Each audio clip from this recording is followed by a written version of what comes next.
যারা ডাকসুকে বানচাল করতে চায়, যারা ডাকসুতে একটা অস্থিতিশীল পরিবেশ তৈরি করতে চায়, তাদেরকে সঠিক জবাব দেবে। অধিকাংশ প্রার্থী সাইবার অ্যাটাকের শিকার হচ্ছেন। পুরো বিশ্ববিদ্যালয়ের পরিবারে যে উৎসব এবং আমেজ চলছিল, আমরা সবাই যেটি উপভোগ করছিলাম, সেই জায়গাটিতে হঠাৎ আজকে থেকে একটি নতুন পরিস্থিতির উদ্ভব ঘটেছে। আমাদের প্যানেলের অধিকাংশ প্রার্থী সাইবার অ্যাটাকের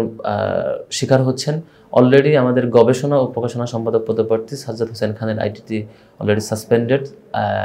সাইবার অ্যাটাকের মুখোমুখি হয়ে, এবং আমাদের আরেকজন প্রার্থী স্পোর্টস সম্পাদক পদপ্রার্থী যিনি আরমান হোসেন, তার আইডিটিও সাসপেন্ডেড হয়ে গিয়েছিল। আমরা আমাদের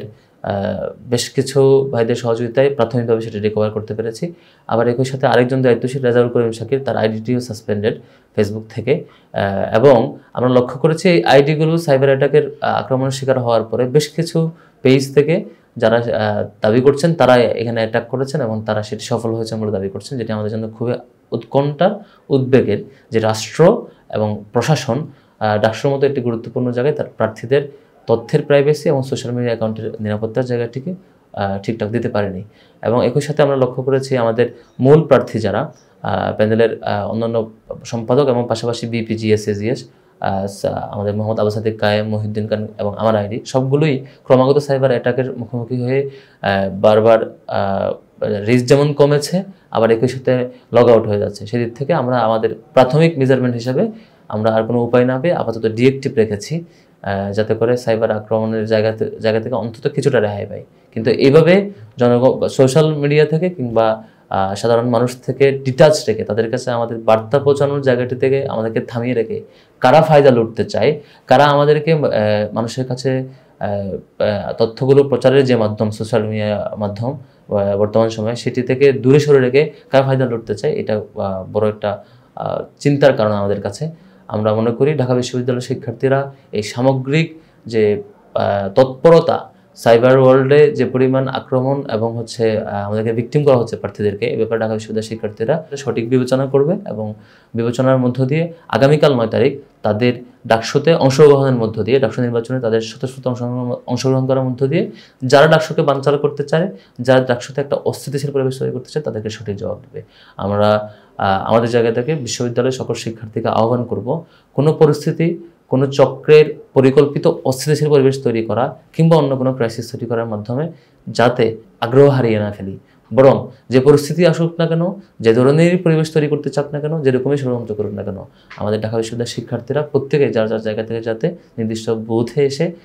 নির্বাচনে অংশগ্রহণ করে এবং যার যার মতামত ব্যক্ত করে, সেই অনুরোধ করব বিশ্ববিদ্যালয়ের শিক্ষার্থীদের প্রতি। এবং আপনারা দেখেছেন এর আগেও জুলাই আগস্টের গণ অভ্যুত্থানে আগস্টের শেষের দিকে 2-3 তারিখ থেকে সোশ্যাল মিডিয়াতে অব্যাহতভাবে গুজব চলছিল, যাতে করে ফ্যাসিবাদী শক্তি শেষ মুহূর্তে পার পেয়ে যায়, সেরকম একটি পরিকল্পনা তাদের ছিল এবং অব্যাহতভাবে গুজব চলেছিল।